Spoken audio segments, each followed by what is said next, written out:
A kú déédé àsìkò yìí, kókó inú ìwé ìròyìn la mú wá fún yín láti inú àwọn ìwé ìròyìn ilẹ̀ Nàìjíríà. Orúkọ tèmi ni Ọmágbémisọ́lá Ọmọlọ́rọ̀mọdẹ̀.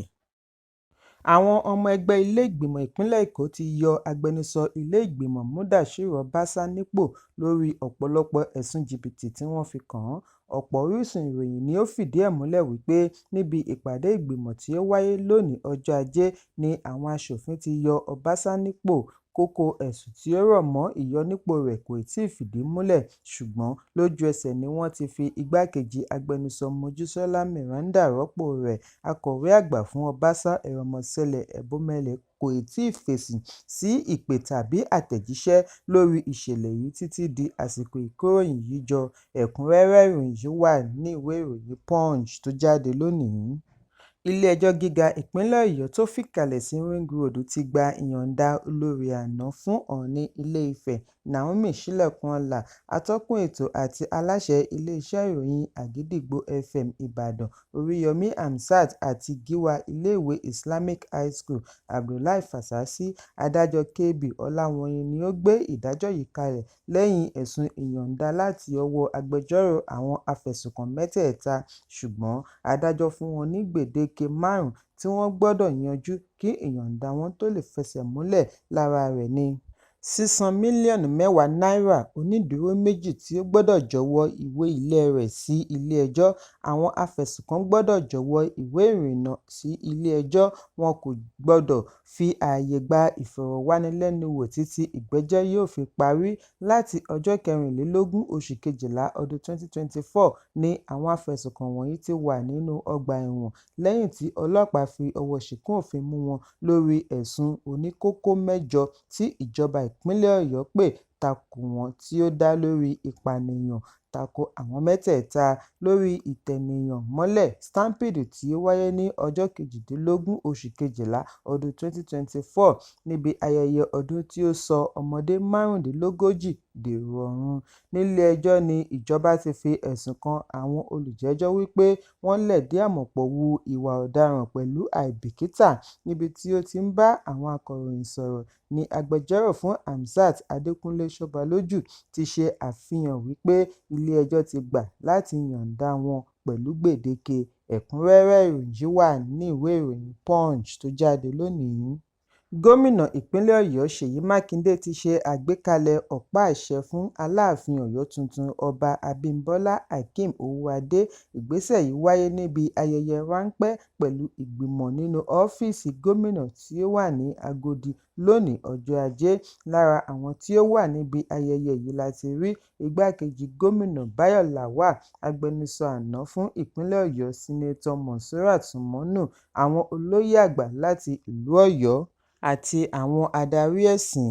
Àwíṣẹ Awo Àgbáyé Akàwégboyè Nwande Abímbọ́lá tí ó ṣe àfihàn ẹni ifá mú fún ipò Aláàfin náà wà lára àwọn àlejò pàtàkì. Níbẹ̀ ni Gómìnà Mákindé ti kéde wípé ẹnikẹ́ni tí ó bá lọ́wọ́ nínú gbígba owó rìbá nídìí yíyan Aláàfin tuntun yóò fi ojú winá òfin. Gómìnà sọ pàtàkì àpèrè Aláàfin. Ó ní kì í ṣe fún ìpínlẹ̀ Ọ̀yọ́ nìkan ṣùgbọ́n fún gbogbo ìran Yorùbá. Fún ìdí èyí, lábẹ́ ìṣèjọba rẹ̀ ni ó ti sọ gbangba wípé àpèrè Aláàfin kì í ṣe fún títà, kì í ṣe àpèrè tí ẹnìkan fi ń ṣeré. Gómìnà ṣàlàyé wípé lánàá ni ìgbà àkọ́kọ́ tí òun ní ìpàdé pẹ̀lú Aláàfin tuntun. Òun kò rí tàbí mọ ohunkóhun nípa rẹ̀ tàbí gbogbo àwọn tí wọ́n ń du ipò àpèrè. Òun sì mọ̀ọ́mọ̀ ṣe èyí nítorí òun kò fẹ́ sọ ohunkóhun lórí yíyan Aláàfin tuntun. Ṣùgbọ́n gbogbo àwọn tí wọ́n bá yarí wípé dandan àwọn gbọ́dọ̀ gba owó kí wọ́n tó yan Aláàfin ni yóò padà jẹyàn wọn níṣu, àyàfi bí Aláàfin bá dáríjì wọ́n, nítorí òun kò ní dáríjì wọ́n. Lẹ́yìn èyí ni gómìnà kéde wípé ayẹyẹ ìgbadé yóò wáyé lẹ́yìn ọ̀sẹ̀ 4, ṣùgbọ́n lónìí ìwé-ẹ̀rí àti ọ̀pá àṣẹ ni wọ́n wá ṣe àgbékalẹ̀. Ìròyìn jábọ̀ wípé ìyànsípò Owóadé gẹ́gẹ́ bí Aláàfin àṣẹ̀ṣẹ̀yàn ẹlẹ́ẹ̀kẹrìndínláàádọ́ta wáyé lẹ́yìn ìpapòdà olóògbé Ọba Lámìdí Ọláyíwọlá Adéyẹmí kẹta nínú oṣù kẹrin ọdún 2022 tí ó wà lórí àpèrè ìlú Ọ̀yọ́ fún 50 ọdún. Ẹ̀kúnrẹ́rẹ́ ìròyìn yìí wà ní ìwé ìròyìn The Nation tó jáde lónìí.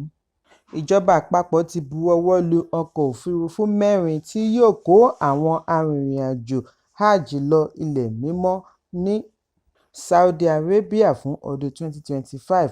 Alága àjọ National Hajj Commission lórílẹ̀-èdè NACON, Akàwégboyè Abdullahi Usman ni ó ṣe àfihàn yìí nínú àtẹ̀jáde tí igbákejì adarí ìròyìn Ìyáàfin Fatima Usara bu ọwọ́ lù lánàá ní ìlú Àbújá. Usman ṣàlàyé wípé nínú àwọn iléeṣẹ́ ọkọ̀ òfurufú 11 tí wọ́n ṣe àkọọ́lẹ̀ orúkọ wọn ni wọ́n ti mú 4 láti kó àwọn arìnrìn-àjò Hajj lọ Saudi Arabia. Lára wọn láti rí Air Peace Limited, Flynas, Max Air àti Umza Aviation Service Limited. Ọ̀gá NACON ṣàlàyé wípé gbogbo àwọn iléeṣẹ́ ọkọ̀ òfurufú yìí ní ìgbìmọ̀ ẹlẹ́ni 32 ti ṣe àyẹ̀wò fínnífínní fún kí wọ́n tó gbà wọ́n síṣẹ́, bí ó ti kí wọn kú oríire tí ó sì gbà wọ́n ní ìyànjú kí wọ́n ṣe iṣẹ́ wọn dójú àmì. Ẹ̀kúnrẹ́rẹ́ ìròyìn yìí wà ní ìwé ìròyìn Vanguard tó jáde lónìí. Ìjọba ìpínlẹ̀ Borno ti fìdí ẹ̀ múlẹ̀ wípé 40 àgbẹ̀ ni wọ́n ṣekú pa ní ìjọba ìbílẹ̀ Kukawa. Ìròyìn jábọ̀ wípé àná ọjọ́ Àìkú ni àwọn afurasí Boko Haram ṣe ìkọlù tí ọ̀pọ̀ sì di àwátì. Nínú àtẹ̀jáde ni Kọmíṣánná fún ìròyìn àti ààbò inú, Akàwégboyè Usman Taa ti ṣe àpèjúwe ìkọlù ọ̀hún ní ti àdàlúrú. Ó ní Gómìnà Babagana Zulum kọ̀rọ̀ojú sí ìkọlù yìí, ó sì ti ké sí iléeṣẹ́ ológun kí wọ́n tọpinpin àwọn ọ̀daràn wọ̀nyí kí wọ́n sì kápá wọn. Ọjọ́ Àìkú ọjọ́ 12 oṣù Kínní ọdún 2025 ni àwọn tí ó dìhámọ́ra ogun tí wọ́n fura sí wípé wọ́n jẹ́ ọmọ ẹgbẹ́ Boko Haram àti ISWAP ṣe ìkọlù sí àwọn àgbẹ̀ àti apẹja ní abúlé Dumba nítòsí Baga ní ìjọba ìbílẹ̀ Kukawa. Àtẹ̀jáde náà tẹ̀síwájú wípé ìwádìí ti bẹ̀rẹ̀ láti mọ kúlẹ̀kúlẹ̀ ohun tí ó dìrọ̀ mọ́ ìkọlù ọ̀hún. Ìwádìí àkọ́kọ́ ṣe àfihàn wípé 40 àgbẹ̀ ni wọ́n ti ṣekú pa bí wọ́n ti ń gbìyànjú àti ṣe àwárí àwọn tí wọ́n mórí bọ́ níbi ìkọlù kí wọ́n lè darapọ̀ mọ́ ẹbí wọn. Ẹ̀kúnrẹ́rẹ́ ìròyìn yìí wà ní ìwé ìròyìn Daily Trust tó jáde lónìí. Kókó inú ìwé ìròyìn tòní kò ní jù báyìí lọ. Ẹ pàdé mi lọ́la fún àkọ́tún ìròyìn. Kí a tó lọ, ẹ má ṣaláì fi àkíyèsí yín ránṣẹ́ kí ẹ sì bá wa subscribe sójúnà wa lórí YouTube kí kókó inú ìwé ìròyìn lè máa tẹ̀ yín lọ́wọ́ ní kíákíá.